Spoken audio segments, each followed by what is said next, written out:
broadcast network, AFTERBUZZ TV. Over 20 million weekly downloads in over 150 countries, and your #1 source for after-show entertainment.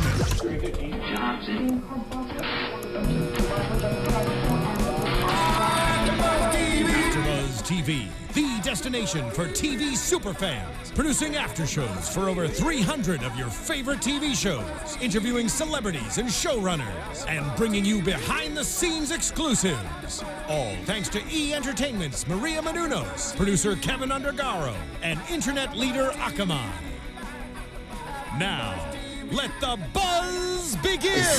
I asked him if he wanted to say anything. Yeah, what does Chaz want to say? He doesn't want to say anything yet. All right. Welcome, everybody. Welcome to another Constantine AfterBuzz After Show. Yeah, we're starting with it. If you haven't already done so, make sure you've subscribed on YouTube at youtube.com/AfterBuzz. Check us out on iTunes and SoundCloud. Don't forget to leave comments about your thoughts and opinions, and tweet at us using the hashtag ABTVConstantine. Yes. Let me introduce us. I'm your host, Yael Tygiel. With me, Tauri Miller. Hey. Tell them where they can find you on Twitter, Tauri. You can find me at Tauri J. That's TAURIJAY. And Isaac Johnson. Hello, you can find me at Isaac Johnson on Twitter. Awesome. And our guest, Dave Blass. Dave Blass. You can find me at Blackhawk Design at Twitter. Awesome. Let's jump right into it. We have another amazing episode. We got all the answers I've been dying for and begging for. Yeah. This whole episode was Chaz's story. It was. It was. I'd like to say someone predicted that. Oh, did you? I didn't say I did. I'm just saying someone predicted it. Was it Tauri? Was it me? It wasn't Tauri. Was it you? Was it me? It wasn't you. Was it someone random on the internet? Yeah, who predicted? What is this? I feel like now we have a new mystery. Yeah. Do you guys watch this show? Yeah, it was me. Come on. Okay. Yeah. Good job, Isaac. Thanks. You're the best. I was just looking for a little pat on the back, that's all. Good job. Thank you. You're so great, Isaac. Oh, man. So long. Okay. So good. So I'm really excited that we got these answers about Chaz. We all had different guesses as to what the deal was with Chaz. Right. Mm-hmm. And I think it was a mixture of all of our guesses. Yeah. I had said that he was part cat and had 9 lives, which is the number of lives. That's a thing. Yeah, exactly. What did you say? I was somewhere in that realm. I think that if I remember correctly, I said that he was partially immortal due to some spell. Or at least he had a longer life than usual. Right. And I was hoping that he was 1 billion years old. Oh, that's right. You wanted his daughter to be grown. 80, yeah. I wanted his daughter to be 80. All right. Isaac, what'd you think? I don't think I had any accurate guesses. I mean, I could make it up and say that I guessed this exactly, but I didn't. Yeah, because the YouTube comments would be full of, he didn't say that. Yeah, in episode 3, Yeah. you said. I thought it had something to do with somebody named something. Because in going back all the way back, no, in the scripts when we would get them, going all the way back to I think 6, there was something when Chaz would die, he would say, "Oh, I'm sorry, so and so," and we all thought, "Okay, what the hell is with that?" Yeah. And it was supposed to be like, but it turned out it was too much of a tease of what was going on, so they kept on writing that part out.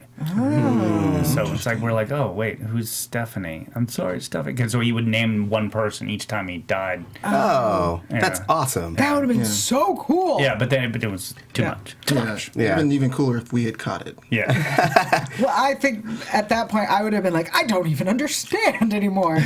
I don't catch things like that. Dave, why don't you tell us a little bit about what it is that you do for those who are unaware? Yeah, Unaware. for Tauri, because he doesn't Yeah, understand. Tauri Yeah, is lost. No This is my clue. first day.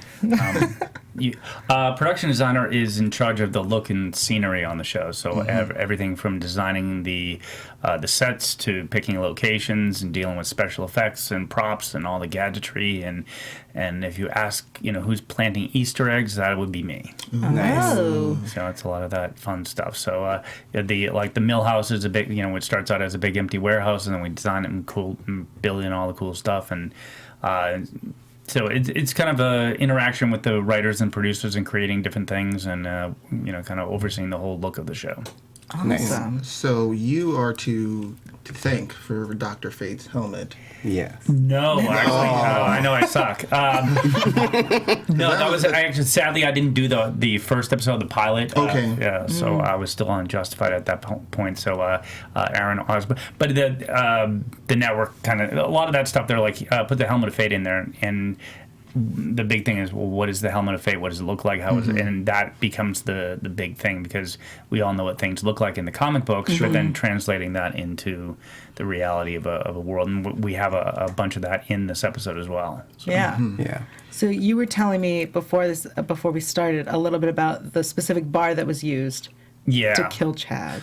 Well, in the initial script that we had, which was what we like to call the movie version of this episode, John and Chaz are in a bar, and John does the spell, and then Chaz leaves, gets in his car, and goes into a tunnel in New York in the freeway. It's kind of like a Daylight, this Stallone movie, and a fuel tanker explodes in the tunnel as he's trying to get people out, and he basically saves a couple people, but then everyone dies, and you're like, tractor trailer explosion tunnel, it was just budgetarily it was a little bit too much. So I was actually, not that I do this all the time, sitting at a bar drinking Pabst Blue Ribbon, and I'm in the bar. Yes. Details. And looking at the bar, and you trying to, it's like, okay, well, we got to kill 47 people. So how do we do this? What are the ways in which you could do this that are budgetarily possible? And as I'm sitting in this, dive bar, I'm looking around going, wow, because you had to like walk up these steps to get out the door. And I was too much backstory. I was a DJ back in Boston, and this is based off of a true event, a fire that happened in Rhode Island at the Station nightclub.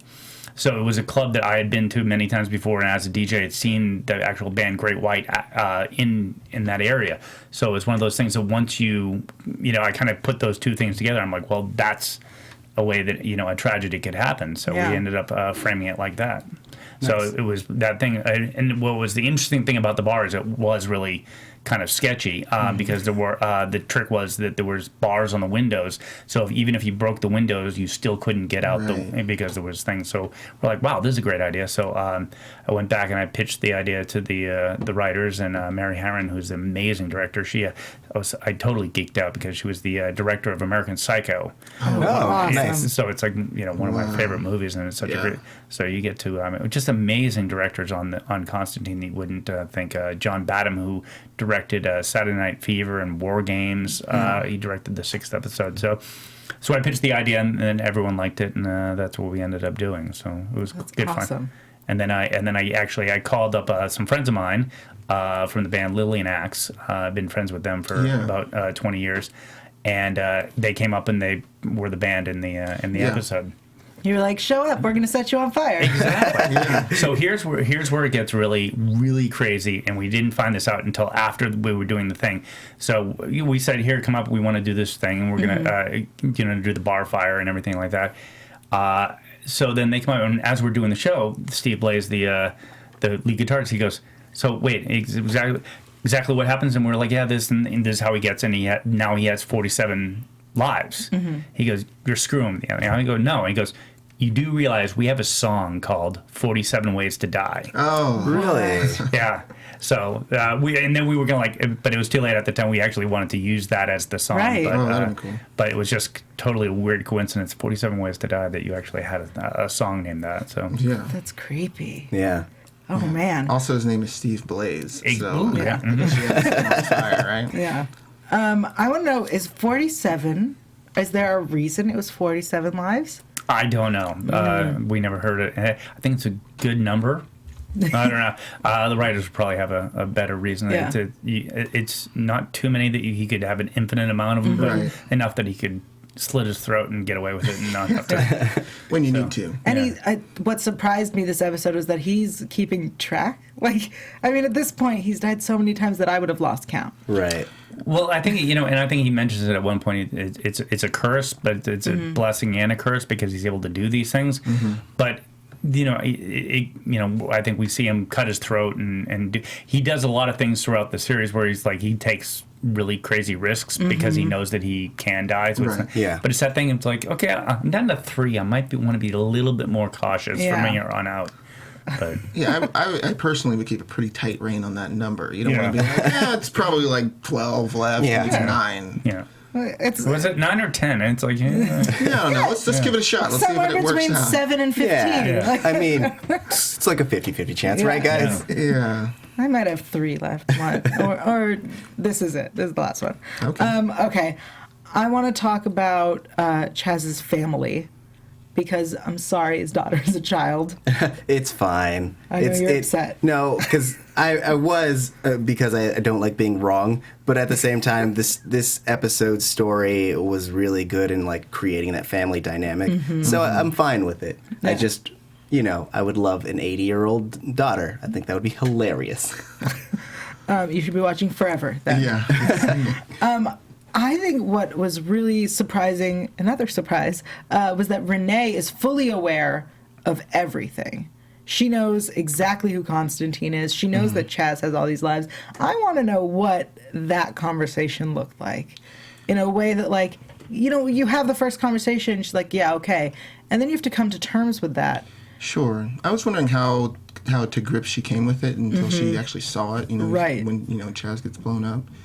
But, like, I mean, that conversation has probably changed over years because you see through the flashbacks that Constantine was a totally different kind of guy, probably before the Astra situation. Yeah.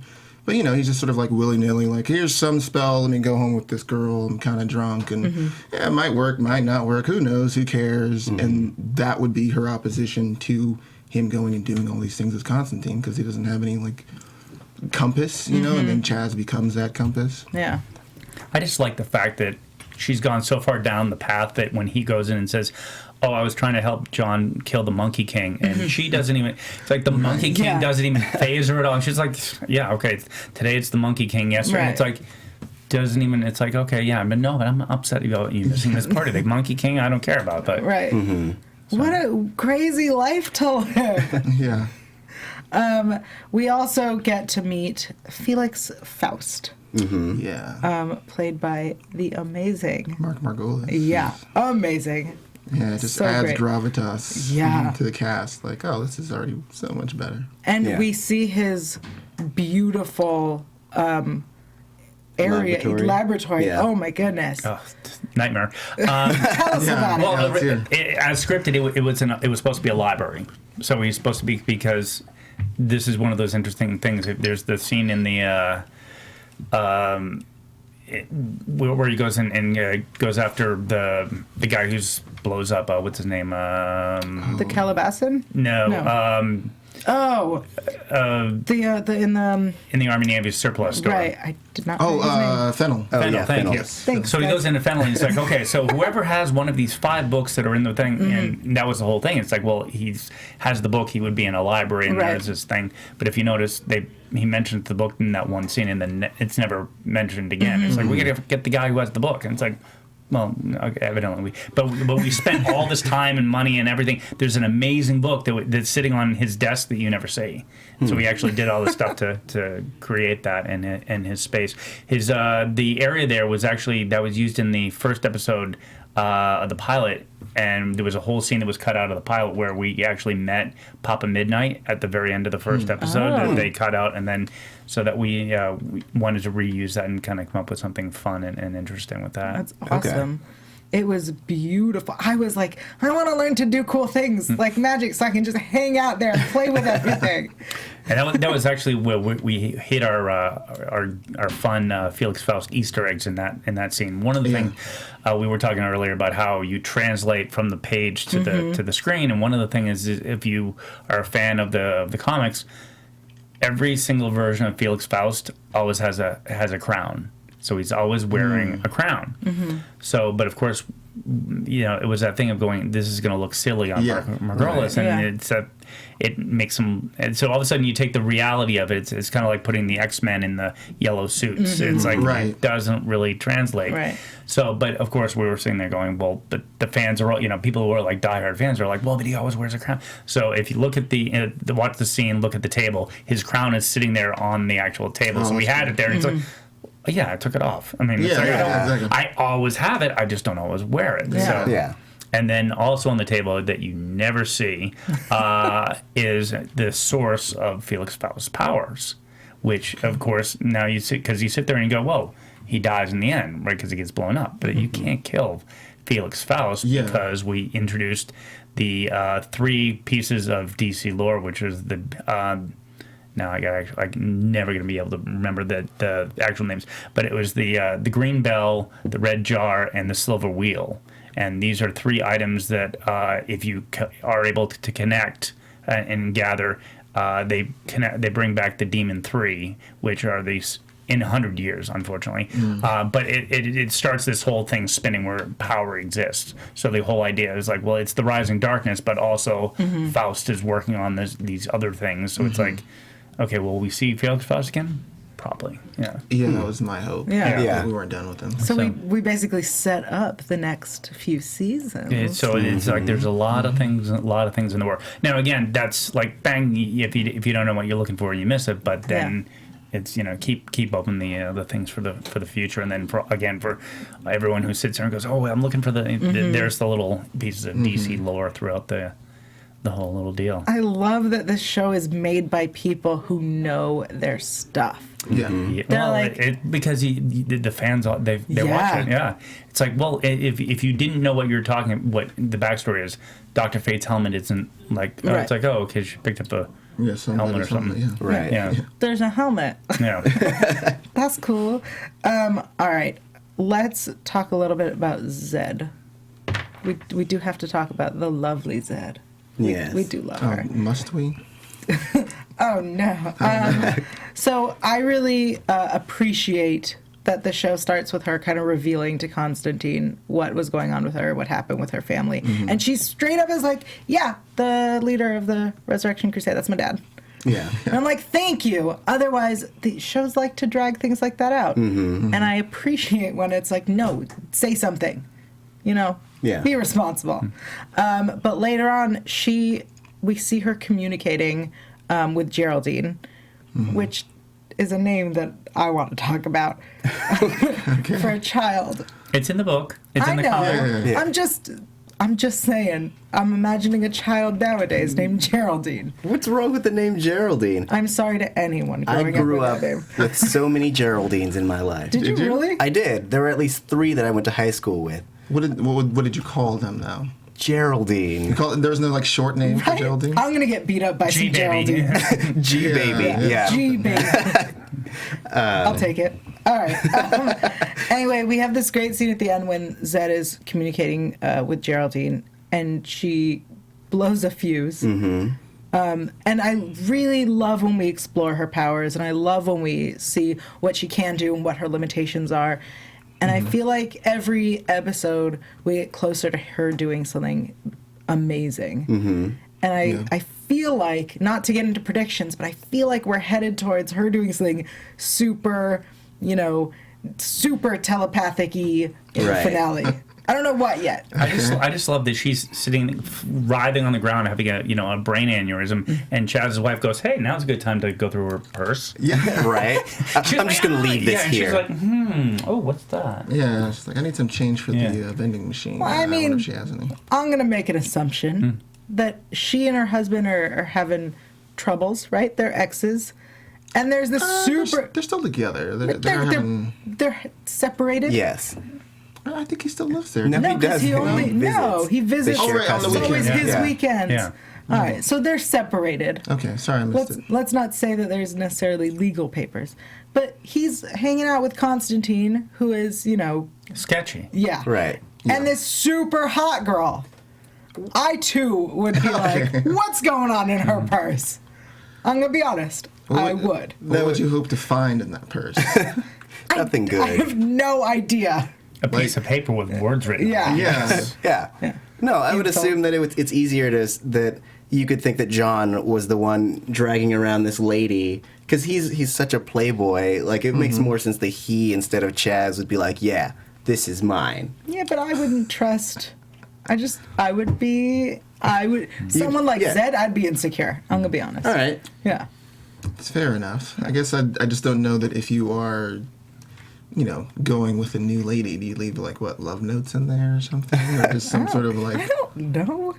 I mean, if there's any damning evidence in there, you don't put it in the purse. You keep it somewhere else. I don't know. Now we know some secrets about you. Right. Yeah. Just saying. You want to let your wife know to calm down? No, I do not. But I will say about that, in that, you find that these characters always start at a very pure place, and the longer they stay with Constantine and Constantine's associates, they're more likely to do more morally gray things. So, the way that we're introduced to Chaz's wife, she is like, I don't want to be part of this world, but as her daughter is in more and more danger, you see her kind of stooping to what Constantine would do. Like, he would be the one to be like, all right, this girl's passed out, I'm going to take something to help me get a lead. So I thought that was really interesting. Yeah. Before we move on, guys, I think now is a great time to take a moment to thank everyone for tuning in.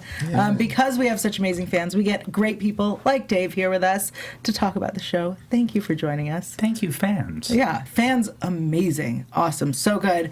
Go, if you haven't already, go onto iTunes, rate and review us. If you like us, which we really hope you do, give us 5 stars. If you don't, that's cool, we get it. Give us 4 stars. Leave a comment. Let us know what we're doing well, what we keep doing better.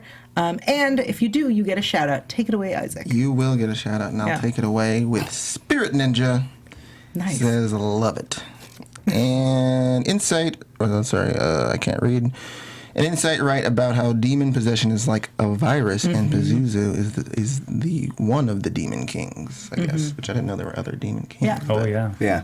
Yeah, That one- Pazuki was a demon king. Pazuki? A demon king. That's what I can remember. Pazuzu. I wanted a cookie really bad, is what happened. Yeah. But thanks, Tauri, for that one, because he rightly gave us the whole virus analogy. Right. Which was Yeah. so good. See? It made so much more sense. See, you're right. And there's your pat on the back. Yeah. I mean, technically, it was part of the show. Well, Whatever. I want to take talk the about. compliment. I want to talk about No. blowing up Chaz, guys. Let's talk about blowing up Chaz. Okay. Oh, man. Because that was I was sitting at home and I remember shouting, "Oh because it was so Shnikes. good. Yeah. Well, I love it. I really like the setup with that. What was is Achilles Your tendon. tendon, right? Having that little setup early Yeah. and then having it pay off, because I was like, well, how is? Because Chaz's whole thing, this he sort of defined Constantine for the first time. Yeah. And he's just sort of going in there like a brute, like, I'm just gonna get him doing it. But I'm like, how can you there's nothing you can do to him. Right. But then he sneaks one in there and then uses that. That was a cool setup and payoff. Yeah, the Achilles tendon reminded me a lot of the nails from the episode with the record. Right. That we see it for a second. He's like, look how cool this thing is, and then it comes back, and we're like, oh yeah. So that was really fun to see again, and I love because I was watching and I was like, you're gonna sacrifice your souls, that's not gonna work. He's effed you over. What's wrong with you? Yeah, right. And then he does it, and then I absolutely love when he pulls the grenade. And then he's like, go, take her. And I was like, yes, so good. I just like that, Renee got some spleen on her or something. It was like, are you going to stand there? And it's just, he went, when we talked about it, it's like, well, how long does it take him to come back, and what's the process? And we all had this vision of kind of like the Terminator 2 with all the little things coming back together. Yeah. We never got the, you're like, it happens. Yeah. Right. Yeah, I'm really glad we didn't see it all come back together. I wouldn't have mind seeing it. It would have been pretty cool. I mean, in a gross, cool way. But it must be crazy because you're like, can I blow myself up and still get back ticket? It's that odd thing of how, it's like a, Walking Dead. It's like, if I cut my head off, do I still get to come back? But Right. evidently you can blow yourself up and you're good. That's so cool. I really hope we get more. I'm like, asking, are we gonna get more really awesome deaths for Chaz? I think we get some good ones, yeah. Okay. I was in the promo, we saw him kind of cutting his neck, and I was like, that's cool. But then when he blows up, I was like, yes, awesome. I don't know why that excited me so much. Because it was awesome. It was very cool. Yeah. Pretty awesome. Yeah, the trick with it is you want to kind of keep it to, because if it happens every episode, then it becomes less impactful. You're like, oh, Right. Yeah. you know. You killed Chaz. You can. Yeah, Yeah, he's like Kenny or something. Yes. that's what I was going for. I know, I was just helping you out. Thank you. You're welcome. Okay. Okay.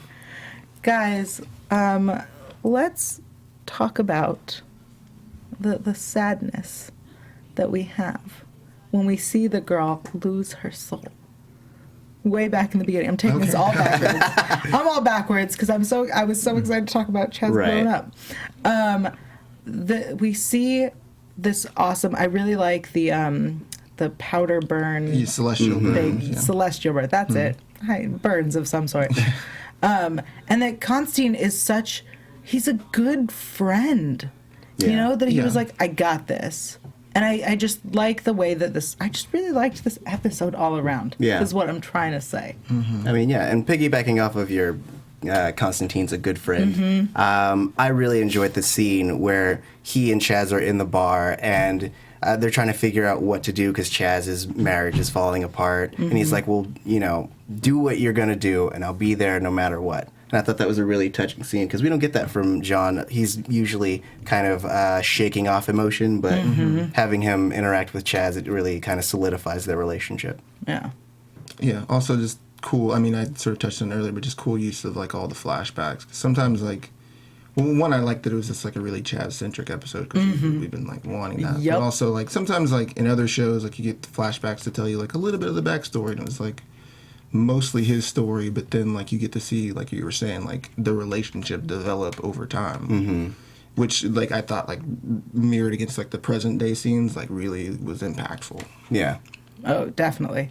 And the family, just the family aspect of Chaz, and getting to see this different side of him, because we've been waiting to meet everybody, and just the fact that Renee is so understanding but also frustrated, and when she slaps Constantine, because like they've known each other for years, and he effing deserved that slap. Especially was like, deal with this. What? Right. You never say that about a woman. Never. Okay, right, gonna wrap Yeah. that Yeah, down. yeah. Guys. You're not calling Never say deal with This. that. No. Yeah. Good. Okay. Yep. I hope all the men watching are like, oh, okay. Because you will get slapped or worse. Yeah. Yeah. Or worse. Or worse. Are we going to see more Renee and Geraldine In season 2? Possibly. in the rest of this season? I don't know, actually. Oh, It's possible. interesting. I can't tell everything about it. Yeah, I know. So you far, sure? yeah. So far, what has been your favorite thing to do or to make since the beginning of the season? Well, the Millhouse, that whole set, because and there's so much about that we haven't seen. There's all these secret doors and things and all this that one of the things when we first did it, we did the gears and everything. I think it was David Gorey. Like, oh my God, that's great. Do those like move and spin around? I'm like, no, they just look cool. How much money do you think we have? He's like, well, it'll be awesome if they did like spun and then everything. And I'm like, well, yeah, that would be awesome. Do you have the black card you can give me? And of course, then once you do stuff like that, they have it in their head. So that when we had the exorcism episode, they came around. They're like, yeah, we need to have the gear spinning around and all the Millhouse all going crazy and stuff.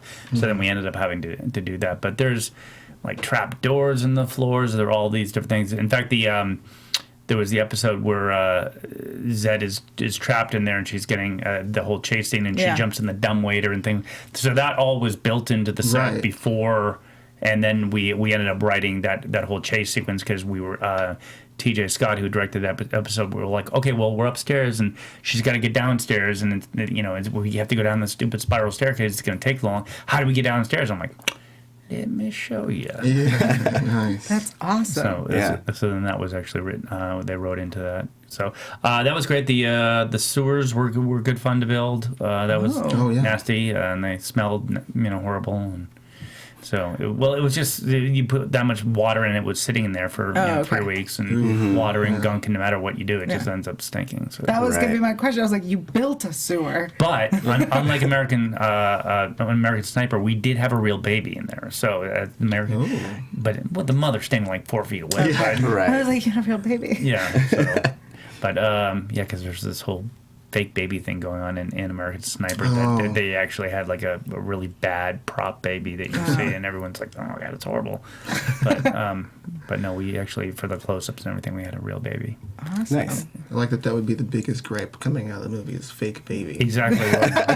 You might be winding your clock a little tight. Exactly. Like, we said the baby's really big. It's like, wow. What about the rest of the story? Yeah. Exactly. But I think it's been a fun show. We got an amazingly talented crew. In fact, this episode was great just because we had some really great visual effects. The Felix Faust stuff was good. The explosion. So I think it was everyone did. It's a great job. Our visual effects team, Kevin Blank, they got nominated for a Visual Effects Society Award. Nice. Wow. They did phenomenal work, especially on there was the third episode, the one with all the bugs. Right. That was so cool. Yeah. Fourth episode, I think it was, but that was phenomenal. So just really, really talented group of people. What about the nunnery? I'm gonna call it. The nunnery. Yeah, where was that, and what part of that did you make, and what part of it was real? The nunnery was a we had scouted that location earlier on because that was we were going to actually build the exterior in the mill house, and we ended up finding a location that worked for that. But that was it was at a mausoleum, and we had shot at that. Where did we shoot? We shot an earlier episode there, but we ended up going back there and shooting it as a mausoleum and as the convent. But that was right in Atlanta. It just happened to have that crazy architecture. Yeah. So. And then initially, like when there's all the chase scenes around in the mausoleum area, that was supposed to be in Mexico City. And T.J. Scott, the director, had said, let's just play it as it is. And I think mausoleums are creepier than city streets. So we ended up doing that and then working that in. That is so cool. So it was a fun. I'm trying to think what we shot some earlier episode. It was either in the we scouted it for like one of the cemeteries and things like that, but. But that was a great location. So, was there anything that you were like, I really want to do this really cool thing specifically, and they're like, yeah, no, that's not happening. Aside from like Chaz's death.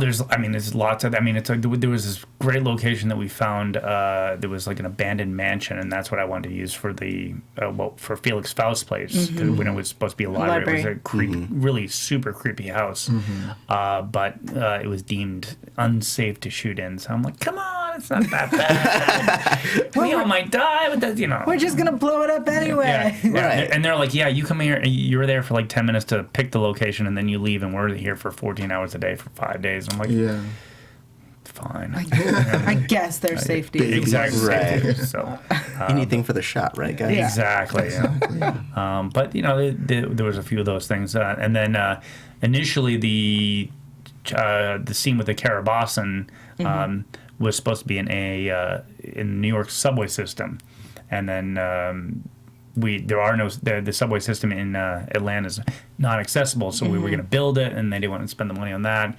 And then we were going to change it to like a sewer thing, but we had just the episode before done the sewer. We're like, no.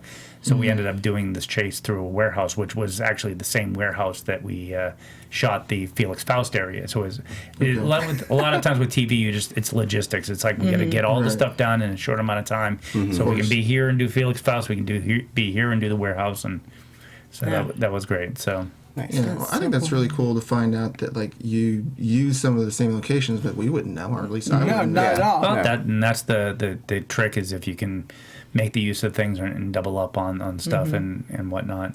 I think it's beneficial. So TV magic. TV magic, yes. So in fact, next week's episode is the return of Richie. who was featured in the pilot. Oh, right, yeah.